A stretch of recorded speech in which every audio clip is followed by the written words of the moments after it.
Doctor B Jayaraj CPM പറയുന്നത് മുഖ്യമന്ത്രി ഉമ്മൻചാണ്ടി അന്നത്തെ മുഖ്യമന്ത്രി ഉമ്മൻചാണ്ടിയുടെ ഞാൻ ഇടപെടട്ടെ, ഞാൻ ഒരു കാര്യം ചോദിക്കട്ടെ,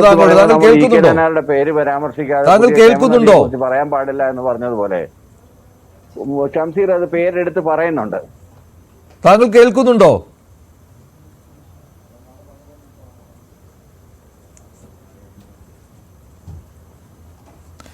ശ്രീ ജിൻഡോ, ഇവിടെ ഞാൻ ഡോക്ടർ ബി ജയരാജനോട് ചോദിക്കാൻ ഉദ്ദേശിച്ചത് ആ കരാറിൽ നിന്ന് എന്ത് വ്യത്യാസമാണ് പിന്നീട് പിണറായി വിജയൻ സർക്കാർ നടപ്പാക്കിയത് എന്നതിനെ കുറിച്ചായിരുന്നു. അങ്ങനെ ഒരു വ്യത്യാസം പറ്റുകയുമില്ലല്ലോ. അതൊരു കരാർ, അന്ന് ഒപ്പുവെച്ച കരാറാണ്.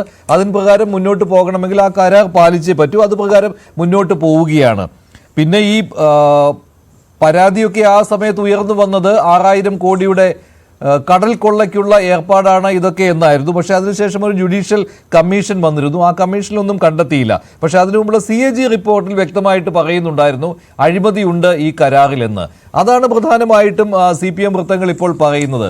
ഉമ്മൻചാണ്ടിയുടെ പേര് പറയാതിരിക്കുന്നതിനും ഇതൊരു കാരണമായിട്ടുണ്ടാവാം. കാരണം 2011-2016 കാലഘട്ടത്തിൽ ആ കാലഘട്ടത്തെക്കുറിച്ച് പറയുമ്പോൾ മുഖ്യമന്ത്രി പിണറായി വിജയൻ പറയുന്ന പ്രധാന കാരണം ആ സമയത്ത് കുറെ കേസുകളുടെ കാലമായിരുന്നു എന്നായിരുന്നു. പിന്നീടാണ് അവിടുന്ന് ജമ്പ് ചെയ്ത് അദ്ദേഹം ഒന്നാം പിണറായി സർക്കാരിന്റെ കാലത്തേക്ക് ഇന്നത്തെ പ്രസംഗത്തിൽ വന്നത്. അതിനു മുൻപ് VSന്റെ കാലത്തെക്കുറിച്ച് പറയുകയാണെങ്കിൽ ഒരു ചൈനീസ് ബന്ധത്തിന്റെ പേര് പറഞ്ഞ്, ഒരു ചൈനീസ് കമ്പനിയുടെ പേര് പറഞ്ഞ് കേന്ദ്രം തന്നെ ഇത് തടസ്സപ്പെടുത്തുകയായിരുന്നു.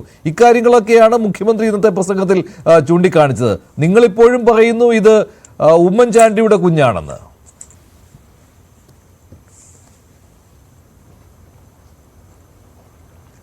അല്ല മഞ്ജുഷേ, ഇത് വിഴിഞ്ഞം പദ്ധതിയുടെ യഥാർത്ഥ കപ്പിത്താൻ ആരാണെന്നോ അല്ലെങ്കിൽ ഇത് ആര് ജന്മം നൽകിയ കുഞ്ഞാണെന്നോ ഒക്കെ കേരളത്തിലെ പൊതുസമൂഹം തീരുമാനിക്കട്ടെ എന്നാണ് UDFന്റെ പ്രതിനിധി എന്നുള്ള നിലയ്ക്ക് എൻ്റെ അഭിപ്രായം. ഇവിടെ LDFന് വേണ്ടിയിട്ട് സംസാരിക്കാൻ വന്നിരിക്കുന്ന അദ്ദേഹം മയിൽക്കുട്ടികൾക്ക് ഒക്കെ മാലയിടുന്ന ഏതോ ഒരാളുടെ കഥയൊക്കെ പറഞ്ഞു. അത് അദ്ദേഹത്തിന്റെ നാട്ടിലുള്ള ആളുകളുടെ ശീലമായതുകൊണ്ടായിരിക്കാം. അത് കേരളം മൊത്തം അങ്ങനെയുണ്ടെന്ന് ഞാൻ വിചാരിക്കുന്നില്ല. പക്ഷെ നിങ്ങൾ ഈ വലിയ ആരാധിക്കുന്ന നിങ്ങളുടെ കാരണഭൂതൻ കേരളത്തിൽ വന്നിട്ട് സർക്കാരുടെ അടുക്കളയിൽ കയറി മഞ്ഞക്കുറ്റി ഇട്ടതല്ലാതെ എന്തെങ്കിലും ഒരു വികസന പ്രവർത്തനം കഴിഞ്ഞ 8 വർഷത്തിനുള്ളിൽ നടപ്പാക്കാൻ സാധിച്ചോ? പിന്നെ നിങ്ങൾ നടത്തിയത് 1,05,00,000 ആഡംബര വാഹനത്തിൽ കേരളത്തിന്റെ വടക്കുന്ന് തെക്കോട്ട് നടത്തിയ യാത്രയും ആ കക്കൂസ് യാത്രയല്ലാതെ എന്ത് വികസന പ്രവർത്തനമാണ് നിങ്ങൾക്ക് നടത്താൻ സാധിച്ചിട്ടുള്ളത്? അപ്പൊ നിങ്ങൾ വികസന പ്രവർത്തനങ്ങളെ പറയാനായിട്ട് ഒരു അർഹതയും ഇല്ലാത്ത മുന്നണിയുടെ പ്രതിനിധിയായിട്ടാണ് താങ്കൾ സംസാരിക്കുന്നത്. ആദ്യമേ തന്നെ അതാണ് ഓർമ്മിപ്പിക്കാം. രണ്ടാമത്തത്, ഈ വിഴിഞ്ഞം തുറമുഖം യാഥാർത്ഥ്യമാകുമ്പോൾ അത് കേരളത്തിലെ മുഴുവൻ ആളുകളുടെയും ഒരു വികസന സ്വപ്നത്തിന്റെ ചിറക് വിരിക്കുന്നതായിട്ടാണ് നമ്മൾ കാണുന്നത്. UDF ആ സ്റ്റാൻഡല്ലേ എടുത്തത്. പ്രതിപക്ഷ നേതാവിനെ ക്ഷണിച്ചിട്ടില്ലെങ്കിൽ പോലും അദ്ദേഹം എടുത്ത നിലപാടെന്താ, UDF എടുത്ത നിലപാടെന്താ? കൃത്യമായിട്ട് ഈ പദ്ധതിക്ക് വേണ്ടിയിട്ട് ഏറ്റവും കൂടുതൽ പ്രയത്നം ചെയ്തിട്ടുള്ള, വിയർപ്പൊഴുകിയിട്ടുള്ള, അധ്വാനിച്ചിട്ടുള്ള ഒരു മുന്നണിയും സർക്കാരിനും നേതൃത്വം കൊടുത്ത പാർട്ടി എന്നുള്ളതിലേക്ക് കോൺഗ്രസിന്റെ നിലപാട് അത് തന്നെയാണ്. ഇത് യാഥാർത്ഥ്യമാകണം. അതുകൊണ്ട് ഇത് കരിദിനമായിട്ടോ അല്ലെങ്കിൽ കപ്പൽ തടയാൻ പോയോ കടലിൽ കൈപിടിച്ച് സമരം ചെയ്യാനോ ഒന്നും അല്ല ഞങ്ങൾ പോയത്.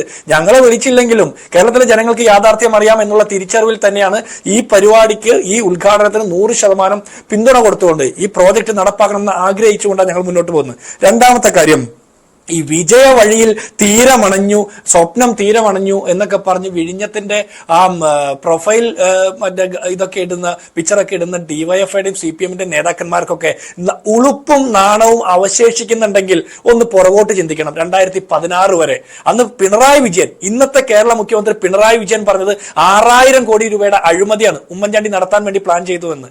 അതിനേക്കാളും കുറെ പണം കുറവാ, 5500 കോടി രൂപ ആകെ ഗവൺമെന്റിന് ചെലവുള്ളൂ ഇതിൽ. അതിലാണ് നിങ്ങൾ 6000 കോടി രൂപയുടെ അഴിമതി എന്ന് പറയുന്നു. ഈ 5500 കോടി രൂപയിൽ തന്നെ 850 കോടി രൂപ മാത്രമാണ് സംസ്ഥാന സർക്കാർ നാളിതുവരെ കൊടുത്തിട്ടുള്ളൂ. അപ്പൊ നിങ്ങൾക്ക് ഇത് അവകാശപ്പെടാനുണ്ടോ എന്നുള്ള ഒന്നാമത്തെ കാര്യം. രണ്ടാമത്, 2016 നിങ്ങളുടെ രാജ്യസഭാ MP റഹീം പറഞ്ഞൊരു കാര്യമുണ്ട്. CAG റിപ്പോർട്ട് പ്രകാരം ഇത് അഴിമതിക്ക് സാധ്യതയുണ്ടെന്ന് പറയുന്നു. അത് മാത്രമല്ല, ഉമ്മൻചാണ്ടി അഴിമതി നടത്താൻ വേണ്ടിയിട്ടാണ് ഇതൊക്കെ ചെയ്യുന്നതെന്ന് പറയുന്നു. ഇത് പിണറായി വിജയന്റെയോ റഹീമിന്റെയോ CPMന്റെ മറ്റാരുടെയെങ്കിലും നിലപാടല്ല, ആ പാർട്ടിയുടെ പ്രഖ്യാപിത നിലപാടായിരുന്നു. അന്ന് പ്രതിപക്ഷ നേതാവായിട്ടുള്ള VS അച്യുതാനന്ദൻ പറഞ്ഞത് കേന്ദ്രം ഭരിക്കുന്ന BJP സർക്കാരും കേരളം ഭരിക്കുന്ന ഉമ്മൻചാണ്ടി സർക്കാരും അഴിമതി നടത്താൻ വേണ്ടിയിട്ട് അദാനിയെ കൊണ്ടുവന്ന് നടത്തുന്ന പരിപാടിയാണെന്നാ. ഇപ്പോ ഈ ചർച്ചയിൽ തന്നെ ഈ ജയരാജ് അദ്ദേഹത്തിന് എന്ത് സാമാന്യ ബോധത്തിന്റെ അടിസ്ഥാനത്തിൽ പറയുന്നത്? അദ്ദേഹം സപ്പോർട്ട് ചെയ്യുന്ന അദ്ദേഹത്തിന്റെ പാർട്ടി, അദ്ദേഹത്തിന്റെ മുഖ്യമന്ത്രി ഉൾപ്പെടെയുള്ള ആളുകൾ വിജയ തീരമണിഞ്ഞു, സ്വപ്നം നങ്കൂരമിട്ടു എന്നൊക്കെ പറയുമ്പോൾ പോലും ജയരാജ് പറയുന്നത് എന്താണെന്നറിയോ? അതായത് തടിയുടെ ഇടയ്ക്ക് ആപ്പ് വലിച്ചൂരിയപ്പോൾ വാല് കുടുങ്ങിയ കൊരങ്ങന്റെ പോലെയാണെന്ന്. അങ്ങനെ വാല് കുടുങ്ങിയ കൊരങ്ങനാണോ കേരളത്തിലെ CPM? അങ്ങനെ വാല് കുടുങ്ങിയ കൊരങ്ങനാണോ പിണറായി വിജയൻ? അതുകൊണ്ടാണ് അദ്ദേഹം ഇത് അഭിമാനമാണെന്ന് പ്രസംഗിക്കുന്നത്. അപ്പൊ ജയരാജന് ആദ്യം സ്വന്തം പാർട്ടിയുടെ നിങ്ങൾ പ്രതിദാനം ചെയ്യുന്ന ആ സംവിധാനത്തിന്റെ നിലപാട് എന്താണെന്ന് കൂടി ഒന്ന് പരിശോധിക്കണം. ഇന്ന് നിങ്ങളുടെ നേതാക്കന്മാർ ഇത് അഭിമാനമാണെന്ന് പറയുന്നു, പക്ഷെ താങ്കൾ പറയുന്നത് വാല് കുടുങ്ങിയ കുറയ്ക്കേണ്ട അവസ്ഥയാണെന്ന്. എന്താണ് അതിന് ആ വൈരുദ്ധ്യാത്മിക നിലപാട്? കരാർ ഒപ്പിട്ടതിന്റെ പേരിലാണ് അത് പറഞ്ഞത്. അങ്ങനെ അങ്ങ് കൂട്ടി വായിക്കേണ്ട. ജിൻഡോ പറയുമ്പോ താങ്കൾ ഇടപെടുന്നുണ്ടെങ്കിൽ ഞാൻ വഴങ്ങിത്തരാം. അവസ്ഥയിലെത്തിയെങ്കിൽ പിന്നെ എന്തിനാണ് ഇതിൽ അഴിമതി ഉണ്ട് എന്ന് CAG കണ്ടെത്തി എന്നുള്ളത് ശരി.